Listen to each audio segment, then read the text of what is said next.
Добредојдовте во Green is Easy, каде што држдивоста се среќава со едноставноста. Ова е соработка на Hellenic Youth Participation, Go Green Skopje и Last Deltouk, основани од Европската унија. Уживајте. Денеска со нас го имаме Андре од Sunnylands, не е Sunnylands, Sunnylands. Така што прво, Андре, како си? Супер и многу ви фала на поканата, баш ми е мило дека сум тука. Да, фала ти на тебе. Здраво, Андре, и од мене.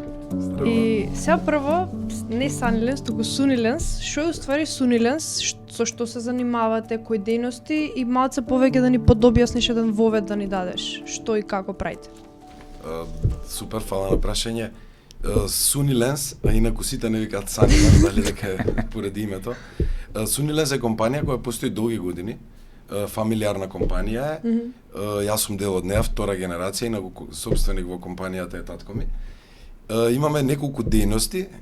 Денеска најверојатно ќе се задржиме на нашата еколошка дејност, меѓутоа јас би ви ги навел другите дејности, значи постоиме повеќе од 30 години.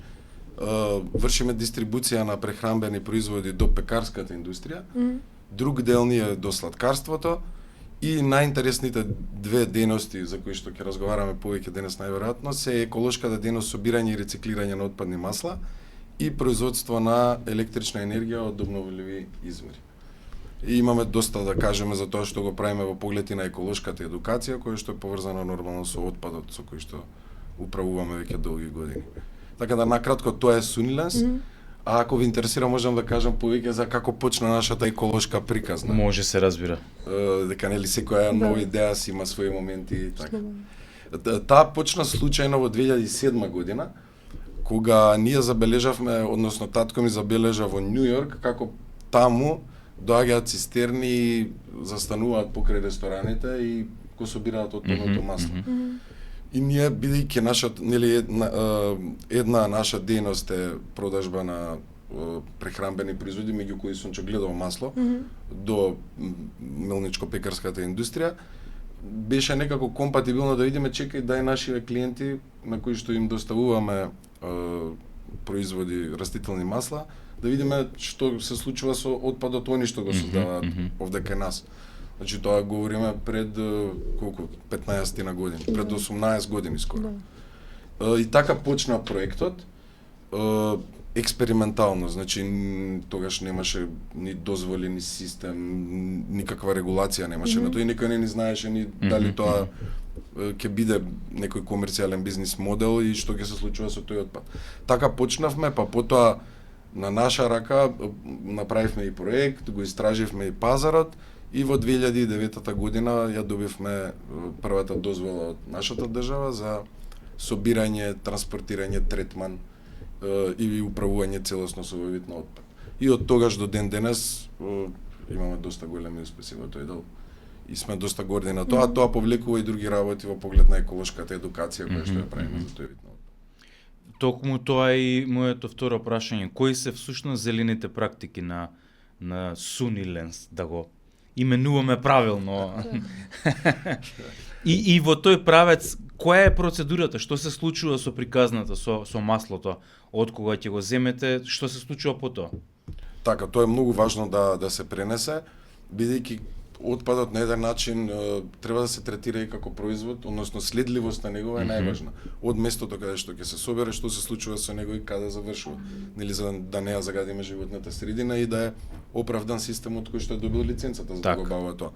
Ние од 2009 година најнапред нормално го опфаќаме делот на хорека индустријата. Значи сите кафани, ресторани, сендвичари, секој што создава отпадно масло во својот производен процес.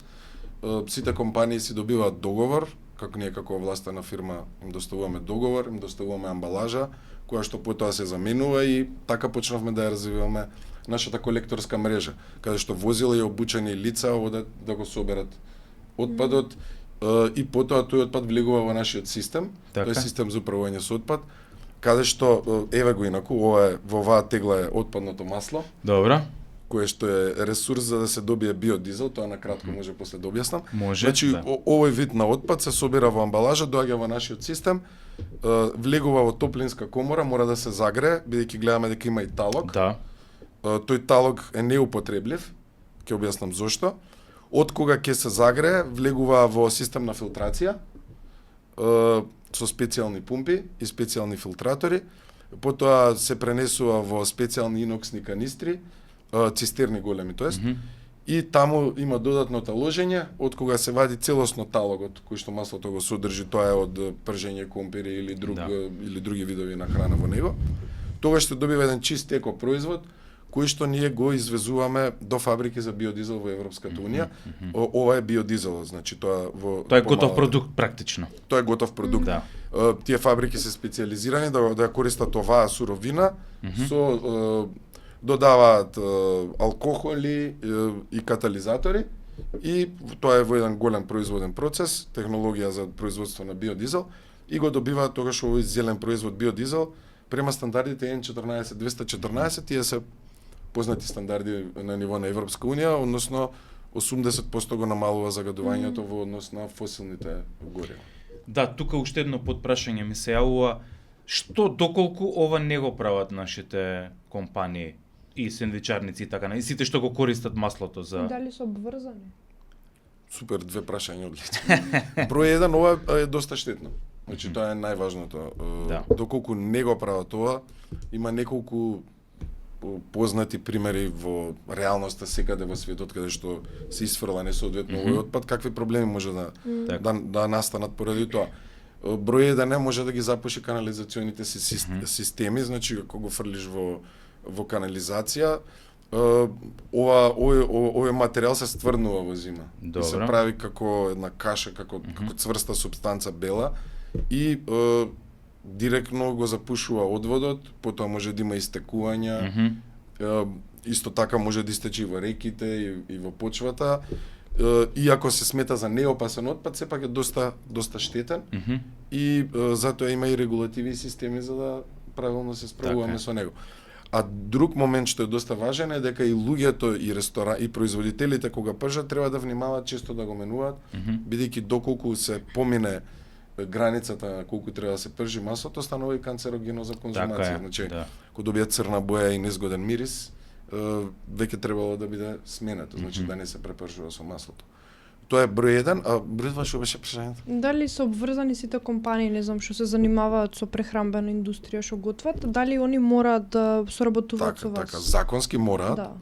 Тоа е од 2013, мислам дека државата го донесе, каде што они во дејноста прехрана, значи кога произведуваш нешто или работиш со храна, мора да имаат договор со овластена компанија која е лиценцирана да го собира тој вид на отпад, мора да имаат склучен договор. Сега подобрувањата би биле доколку би имало почест инспекцијски надзор и по како се вика, почест реален мониторинг на работата за да се процени дали све тоа соодветно се собира и се предава на овластената компанија. Меѓутоа има и тоа е добро. Има и многу подобри законски регулативи кај што можеме да одиме понапред према Европската унија како прави за овој тип на отпад и други типови на отпад. Меѓутоа добро е што има законска рамка каде што мора да имаат договори да го предаваат. Сакав да прашам и кои се размерите, пример дали ова некој размер како пример од не знам сега ушо мерите колку литри масло искача биодизел. Дали има некој с размерот не е скоро 1:1 затоа што реков дека нели се додава алкохол и катализатор. Значи да речеме од 1000 литри отпадно масло не се добива 1000 литри биодизел, бидејќи додаваш и одреден процент на катализатор. Ама се меѓутоа скоро 1:1. Добро, тоа. Бидејќи потоа па и во биодизелот останува глицерин како резидуален отпад и сапуни. Да, тоа ми падна следно како идеја што се случува со биодизелот на крајот.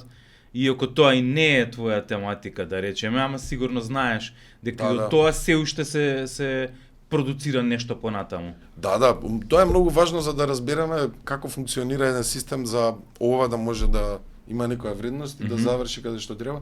Важно е да разбереме дека трошокот се зголемува за да може еден отпад правилно да се собере, да се истретира, значи инфраструктурата за да се собере, потоа да се истретира технологијата и на крајот каде ќе заврши, зашто ќе се употреби повторно најверојатно технологија. Има и отпади што се реупотребуваат на друг начин, али еве кога говориме за Европската унија, односно лидерите земји во Европската унија како Австрија, Германија, Холандија, имаат направено цел систем за ова вака да функционира и фабриките да имаат интерес и собирачите ние да имаме интерес за сето тоа да има вредност и да се изфинансираат тие модели да бидат одржливи. Како го прават тоа? Фабриките се стимулирани на ниво на Европска унија, каде што имаат плански производства и кога они, например, од вкупното производство, да кажеме, ако се обврзат 30% бидејќи биодизел се прави и од отпадни масла и од растителни масла нерафинирани. Сега ова се вреднува и се стимулирани за ова, доколку одреден процент, 30% да кажеме, произведат биодизел од отпадни масла, тогаш добиваат стимулации. И така они можат да платат за оваа суровина до собирачите, а собирачите да го одржуваат, да одржуваат инфраструктурата, сите трошоци и целата технологија за тоа да се преработи. Значи повторно некој плаќа, кој плаќа државата, односно данъчните обврзници во Европската унија. И така се креира еден модел каде што стварно ја заштитуваме животната средина, има економски бенефит, еколошки бенефит и социјален бенефит. Дефинитивно. Спомна, значи 2009 вие почнувате со поише еколошки да се ангажирате, 2013 веќе се усвојува тоа. И сета ми ги спомна пред подкастов двата проекти на кои што работите, сте работеле, него сватив тоа ќе ми обясниш поише, рециклирај и донирај и учиме за собирање и рециклирање на отпадно масло. Покажи нешто маце поише за тоа. Да, тие се два проекти со кои што многу се гордееме на еден начин, бидејќи се дел од овој систем што го објаснив, значи веќе колку 15 години го имаме еколошкиот модел за собирање и рециклирање на отпадни масла. Меѓутоа веќе негде после првите 5 години почнавме соработка и со општина Охрид не беше првата во 2011 мислам, бидејќи има огромен проблем со канализациониот систем, рестораните го истураа тамо.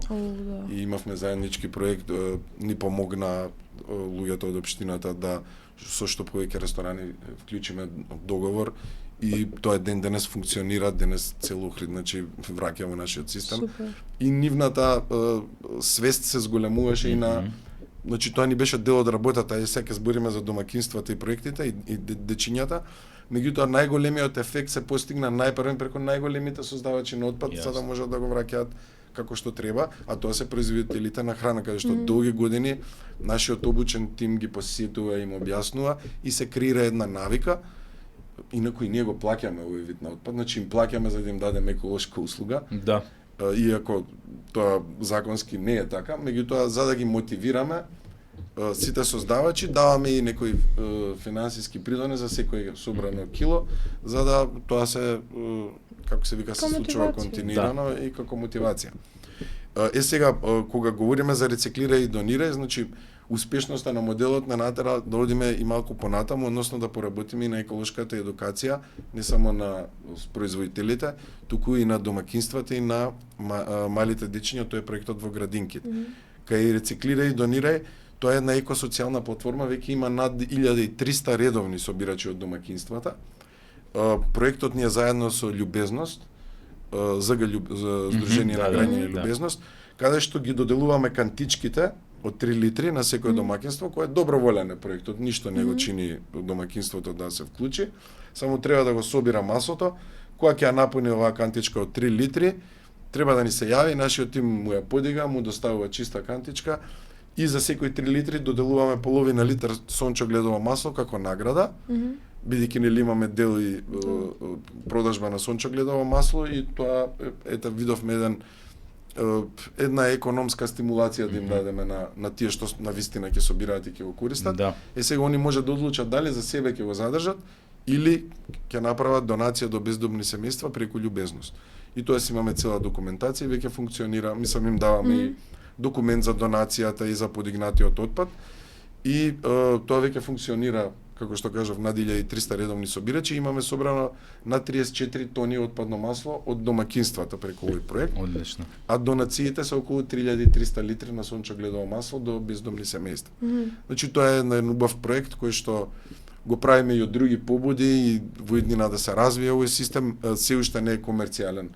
Значи нема одржливост сам по себе, меѓутоа го правиме бидејќи сме првите во таа индустрија и сакаме да навистина да има еден подобар еколошки момент кога се работи за овој отпад. Дали може некој да се вклучи плюс сега ако сака? Да, секако. Преку што? Па имаме еколинија, Мгм. можам да ја кажам, еколинијата е Да. 070-264-444. Таа еколинија е достапна во секој работен ден во текот во работното До време. 16-17. До 16-17 часот.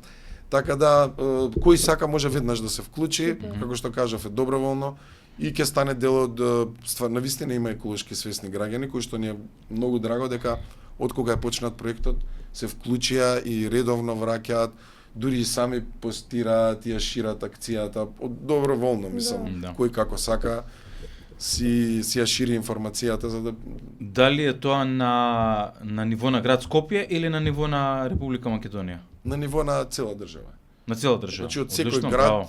има од секој град еколошки свесни граѓани кои што се вклучиле и кои што ги обслужуваме. И зашто јас разбрав дека е само на Скопје и си реков како тоа да го прошириме на широко, ама еве го има. Да, не, Добра е.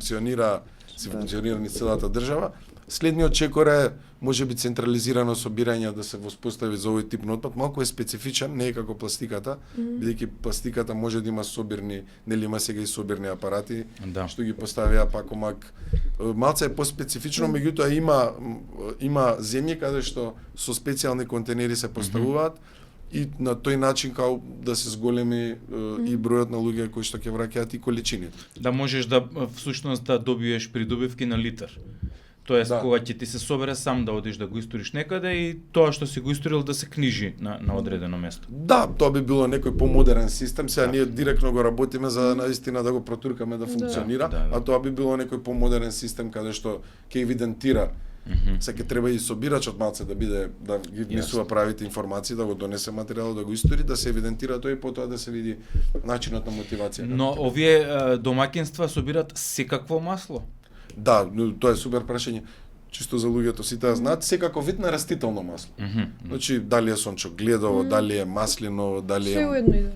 Да, само од кога ќе се испржи се става и може во истата кантичка да се измешаат. Топ. Бидејќи структурата на растителните масла е горе-доле слична и према тие параметри потоа се прави биодизел.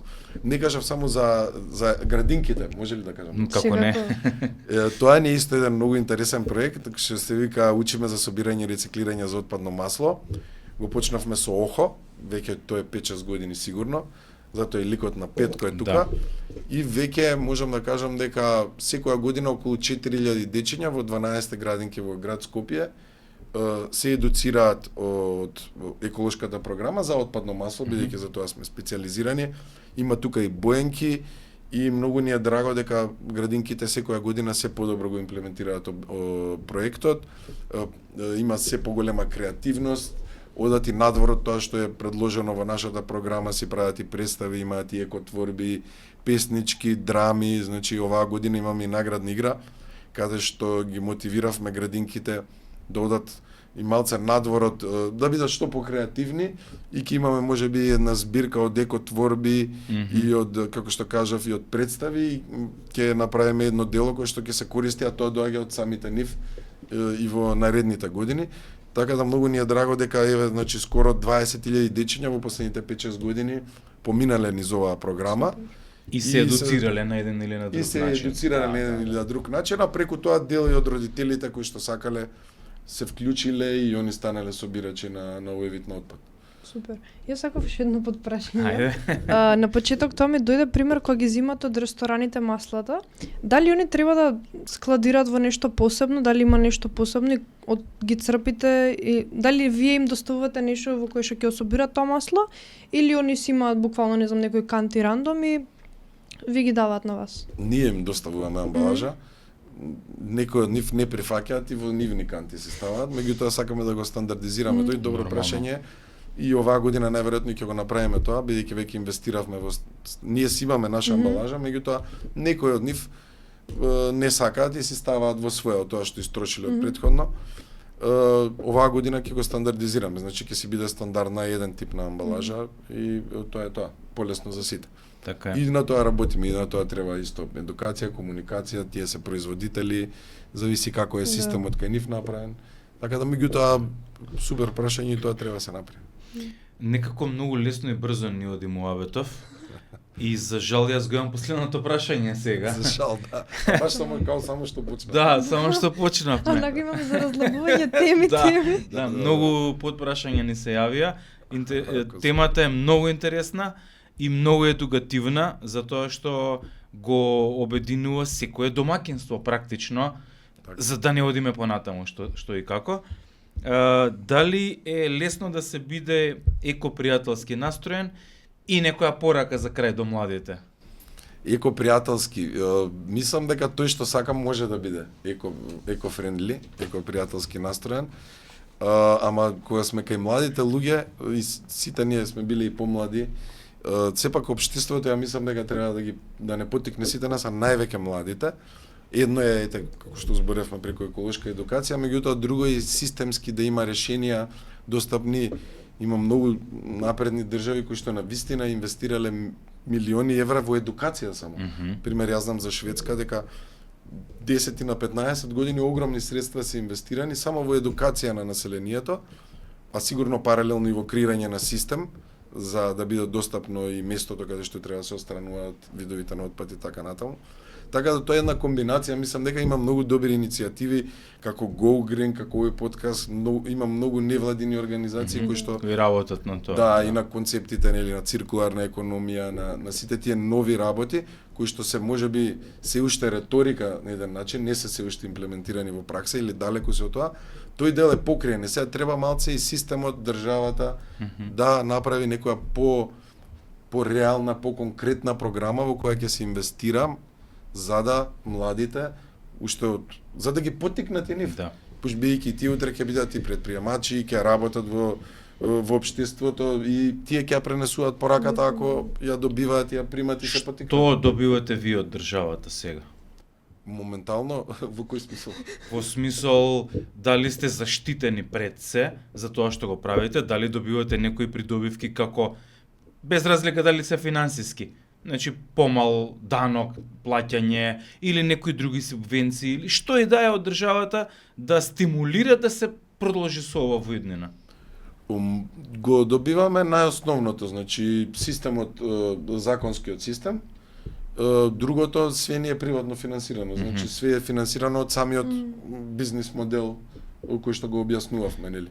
Некои стимулации немаме. Практично освен донесување закон за кој мора да се прави тоа, се друго е оставено на маргините и се друго е оставено на пазарот моментално. Да се снаоѓа. И сега државата може многу да направи во иднина и локално да го развиеме и пазарот за биодизел. Иако сме мала држава, тешко е да се бориме со поголеми економии, меѓутоа има и други мали држави кои што успеале. Значи, на пример, кругот да го затвориме тука, ние моментално го извезуваме овој отпад. Да биде тука, значи да се стимулира производството на биодизел во Македонија. Да. Што повеќе. И уште една информација тука. Пред некој ден читав дека Данска, тоест Копенхаген градот, ќе инвестира во туристите. И на туристите ќе им дозволи да се занимаваат со екологија додека се таму, затоа што сватил градот дека има многу туристи кои многу загадуваат. И за возврат на тоа што еколошки ќе им биде дадено да го направат, дали ќе собираат нешто некаде у некој парк или ќе донесат шишиња што ги потрошиле, добиваат оброци или кафења или сокови или води во одредени ресторани во кои тоа ќе им биде возможено, а да не се лажеме, Копенхаген е, ако не најскапиот, еден од најскапите градови за туристите, каде што едно седнување во кафуле, јас лани бев 25 круни е најефтиното кафе. 25 круни е околу 7,5 е, значи 4 евра е најефтиното кафе. И тоа некаде не е во Копенхаген, туку во Роскилде, да речеме. Така што тоа што го знаеш од Шведска и еве моеви искуства од Данска, многу е далеко од нас, ама се случува. И ако државата, градот не помогне во целата таа приказна, тогаш остануваме само на вас, кои имате идеја и ја реализирате само со своји средства.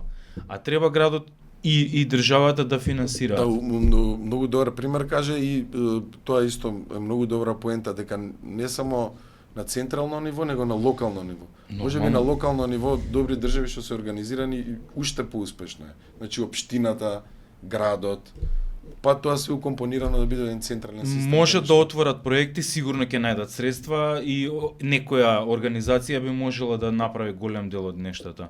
Така. Ама за сега Треба волја и треба план. така е, да. Кажи ни нешто, една порака за крај за младите. Да, младите би им порачал да бидат среќни, задоволни, весели и да секако да мислат на екологијата, бидејќи е многу важна тема и не засега сите нас, а можеби највеќе и најмладите, затоа што во иднина ќе се соочиме со многу повеќе проблеми. Сега не фативме толку општи аргументации што се случува со климатските промени, со загадување во нашава држава, што веќе у многу други држави е средено, значи бидејќи екологијата можеби у иднина може да им донесе и кариера. Како например, еве случајот во нашава компанија имаме еден сектор кој што е најбрзо растечки, значи екологијата ќе стане дел од нашиот живот на еден или друг начин, односно унапредувањето на животната средина, каде што главна тема е да бидеме еколошки зелени и да мислиме на иднината каде во околината во која живееме. Така е. Ти благодарам многу, Андре. Да. Имавме интересен разговор. Некој пат ќе го продлабочиме. На следната сезона подкаст. Обавезно Може, фала да. и на вас двајца за одличниот разговор. Фала ти и на тебе. А ви благодариме и на вас што ја слушавте официјалната епизода од подкастот Green is Easy, заеднички проект на Hellenic Youth Participation, Go Green Skopje и Ласнињас Дел Тул, коосновани од Европската Унија. Сакаме да ги слушнеме вашите диви и откачени зелени совети, дали ја претворивте вашата стара чорапа во држач за растенија, или почнавте да се грижите и за маслото, како ќе го складирате и каде, дали користевте лушпа од баданат за да ги светнете чевлите. Споделете вашата еко-креативност со нас на социјалните мрежи со хаштазите Green is Easy Podcast и Green is Easy, колку полудо толку подобро. До следниот пат, бидете зелени.